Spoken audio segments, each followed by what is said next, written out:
విశాఖ మహానగరంలో అనేక ప్రాంతాలకు పేర్లు స్థానిక ప్రదేశాల ఆధారంగా నామకరణం చేసినవే. వాటిలో మన అందరికీ తెలిసిన పేరు సీతమ్మధార. ఈ ప్రాంతం ఒకప్పుడు ఆహ్లాదానికి పెట్టింది పేరు. కానీ ఇప్పుడు ఇక్కడ భారీ భవంతులే కనిపిస్తాయి. సీతమ్మధార పేరులో ఉన్న ధార ఎక్కడి నుంచి వస్తుందో, ఆ ప్రదేశం ఎక్కడుందో వెతుక్కోవాలి మరి.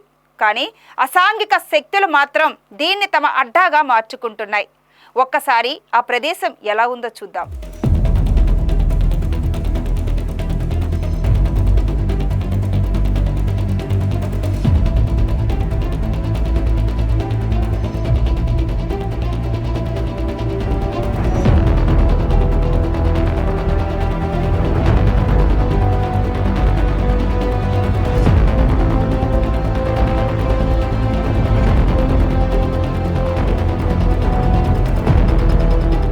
ప్రశాంతత కోరుకునే ప్రజలకు సరైన చిరునామా విశాఖ. నగరానికి అతి దగ్గరగా ఆహ్లాదకరమైన వాతావరణం కలిగి ఉన్న ప్రదేశాలు ఎన్నో ఉన్నప్పటికీ అవి ఇప్పుడు పాలకుల నిర్లక్ష్యం కారణంగా అసాంఘిక శక్తులకు ఆవాసంగా మారుతున్నాయి. సహజ సిద్ధ పరిస్థితుల కారణంగా ఏర్పడ్డ కాలనీ పేర్లలో సీతమ్మధార, మాధవధార, నాగధార, హనుమంతవాక వంటివి మనకు తెలిసినవి. ఇలాంటివి మరెన్నో ఉన్నప్పటికీ కాలగమనంలో మరుగున పడుతున్నాయి. అర్బనైజేషన్ ప్రభావంతో వాటి ప్రాధాన్యతను వ్యవస్థలో విస్మరిస్తూనే ఉన్నాయి. అదే సమయంలో అసాంఘిక కార్యకలాపాలకు అడ్డాగా మారిన ఉదంతాలు వెలుగు చూస్తున్నాయి అంటున్నారు స్థానికంగా నివాసం ఉంటున్న అడ్వకేట్ అనిల్. నమస్కారం అండి, నా పేరు అనిల్ కుమార్ రాజగిరి. ముఖ్యంగా ఈరోజు విషయం ఏంటంటే, తూర్పు కనుమలలోనే ప్రసిద్ధమైన పుణ్యక్షేత్రం సింహాచల క్షేత్రం. అలాంటి సింహాచల క్షేత్రంలో సహజంగా ఒక 14 దారులు సహజంగా కొండ మీద నుంచి గ్రావిటీ ఫోర్స్తో వచ్చేసి నగరానికి సరిపడే వాటర్ని సరఫరా చేస్తున్నాం. అలాంటి 14 దారుల్లో ముఖ్యంగా ఏంటంటే, ఇప్పుడు 4 దారులు ఉన్నాయి: గంగధార, నాగధార, మాధవధార, సీతమ్మధార. అలాంటి సీతమ్మధార ప్రదేశంలో ఇప్పుడు మనం ఉన్నాము. ఈ సీతమ్మధార ఏంటంటే చాలా ప్రసిద్ధి. ఎందుకంటే సీతమ్మధార ప్రాంతానికి ఆ పేరు రావడానికే మూల కారణం సీతమ్మధార. ఇక్కడ ఏదైతే న్యాచురల్గా కొండ మీద నుంచి వచ్చే నీరు దారగా ప్రవహిస్తూ గడ్డల రూపంలో వెళ్తే, పూర్వం అంటే బ్రిటిషు ప్రభుత్వం కంటే పూర్వం నుంచి అక్కడ వ్యవసాయం కానీ తాగునీరు కానీ ఇవన్నీ ఇచ్చేసేది. ఇటువంటి సీతమ్మధార చాలా ప్రముఖమైందండి. దీంట్లో ఏంటంటే ఎకలాజికల్ పర్స్పెక్టివ్ ఉంది, దీంట్లో ఆధ్యాత్మికమైన పర్స్పెక్టివ్ ఉంది. ఎందుకంటే చాలా పుణ్యమైన తీర్థాలు ఇది ఒక తీర్థంగా ఇచ్చేస్తారు. కానీ ఇప్పుడు మనం పరిస్థితి చూస్తే అక్కడ ఏంటంటే ఆ దార మూసుకుపోయే ప్రమాదంలో ఉంది. అక్కడ ఏమొచ్చి ఓపెన్ డెఫికేషన్ జరగడం, ఓపెన్ డెఫికేషన్తో పాటు వేస్ట్, మందు తాగడం, ఏదైతే యాంటీ సోషల్ ఎలిమెంట్స్కి అన్నిటికీ అది ఒక ఆవాసంగా తయారవుతుంది. దీన్ని మేము జీవీఎంసీ అధికారుల దృష్టికి తీసుకెళ్తే అది సింహాచల దేవస్థానం పరిధి అని, సింహాచల దేవస్థానానికి తీసుకెళ్తే ఇది శానిటరీ జీవీఎంసీ ఒక డిపార్ట్మెంట్ నుంచి ఒక డిపార్ట్మెంటు వాళ్ళది కాదని తప్పించుకుంటున్నారండి. పోయిన వారమే సింహాచల దేవస్థాన అధికారులు రావడం జరిగింది, చూసారు. ఈ రోజు దాకా ఎటువంటి చర్య తీసుకోలేదు.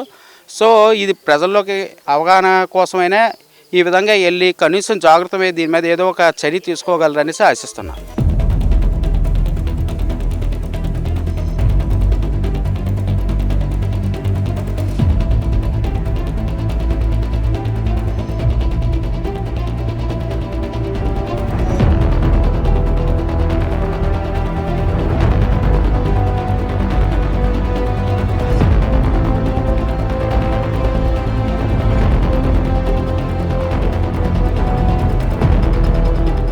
జనసంచారం లేకపోవడంతో వీటి ప్రాధాన్యత బయట ప్రపంచానికి తెలియకపోవడం వల్ల ఇక్కడ అరాచక శక్తులు చేరుతున్నాయని, ఈ ప్రదేశాన్ని పార్కుల కింద అభివృద్ధి చేసినట్లయితే ప్రజలందరికీ ఉపయోగంలోకి తీసుకురావచ్చని అంటున్నారు భరత్ అనే మరో స్థానికుడు.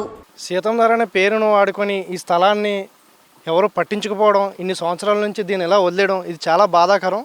దీన్ని ఖచ్చితంగా ప్రభుత్వం ఏదో ఒక చర్య తీసుకొని ఇక్కడ ఉన్న ఎమ్మెల్యే వాళ్ళు సహకరించి మాలాంటి యువకులు ఎంతోమంది దీనికోసం ముందుకు వచ్చి దీన్ని కాపాడదామని ట్రై చేస్తున్నాం. అందుకోసం వచ్చి దీనికోసం ఇలా ఇటువంటి ఒక మీడియా ద్వారా దీన్ని తీసుకెళ్దామనే ఉద్దేశంతో ఈరోజు మీడియాని వచ్చి దీన్ని కవర్ చేయడం జరిగింది. దీన్ని మీరు అందరూ పరిగణలోకి తీసుకొని దీన్ని ఏదో ఒక విధంగా కాపాడాలని మా యొక్క అభ్యర్థన. ఇక్కడ చాలా కబ్జాలు జరుగుతున్నాయి. వీటి వల్ల ఈ దార కూడా ఇంకా చర్మగీతం పాడే రోజులు దగ్గర పడ్డాయి. దీనికి కూడా దీన్ని కాపాడుకోవడం మనకు ఎంతో అవసరం. దీనివల్ల ఫ్యూచర్లో సీతమ్మధార అనే పేరు కూడా ఎందుకు వచ్చిందనేది కూడా లేకుండా పోతుంది. సీతమ్మధార అంటే చూపించడానికి ఒక ఎంతోమందిని అడిగినా సరే ఎవరికి తెలియదనే చెప్పారు. దీన్ని కనుక్కోవడానికి మేము చాలా రోజులు తీసుకొని దీన్ని కనుక్కున్నాం.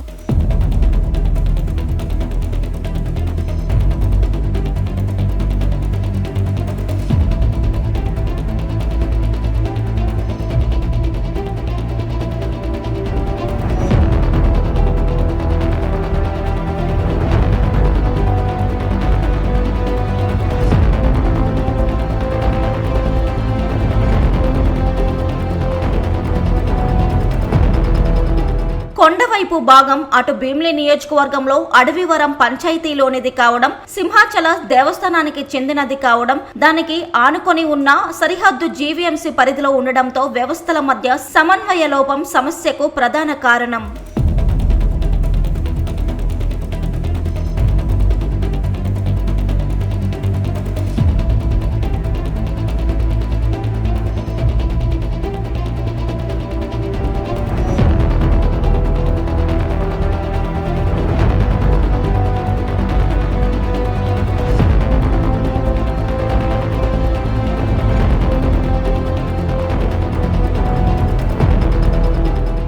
సీతమ్మధార విశాఖ వాసులకు ఈ ప్రాంతం పరిచయం అయినదే, కానీ దీని వెనుక ఉండే కథ ఏంటన్నది చాలామందికి తెలియదు. సీతమ్మధారకు ఆ పేరు ఎలా వచ్చిందనేది చూస్తే అసలు ఈ దార ఎక్కడుంది అనేదే ఇప్పుడు పెద్ద ప్రశ్నగా మారింది.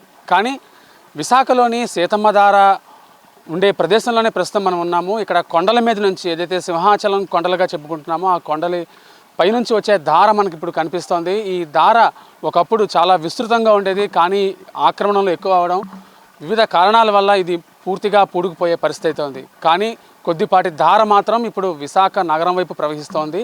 కానీ మనం చూసినట్లయితే ఈ పరిసర ప్రాంతాలన్నీ పూర్తిగా పారిశుధ్య లోపంతో కనిపిస్తున్నాయి. అసాంఘిక శక్తులు ఇక్కడికి వచ్చి తమ ప్రభావాన్ని చాటుకునే పరిస్థితుల్లో లా అండ్ ఆర్డర్ ప్రాబ్లం కూడా క్రియేట్ అవుతుందనే ఒక వాదన అయితే గట్టిగా ఈ ప్రాంతంలో వినిపిస్తోంది. వీటన్నిటికీ ఒక ఫుల్ స్టాప్ చెప్పాలంటే ఈ ప్రాంతాన్ని ఒక సహజ సిద్ధమైన పార్క్గా అభివృద్ధి చేయాలనే ఒక నినాదం అయితే వినిపిస్తోంది. కానీ ప్రభుత్వ శాఖల మధ్య సమన్వయ లోపం ఏళ్ల తరబడి కనిపిస్తూనే ఉంది. ఇప్పటికైనా ఈ సమస్యకు పరిష్కారం లభించి ప్రకృతి సహజ సిద్ధమైన ఈ ప్రదేశాన్ని భవిష్యత్తులో కాపాడుకునేందుకు కొంతమంది యువత నడుం బిగించారు. వారి కార్యకలాపాలకు మనం కూడా మద్దతిద్దాం. వీడియో జర్నలిస్ట్ కృష్ణతో మూర్తి, VBC టీవీ, విశాఖపట్నం.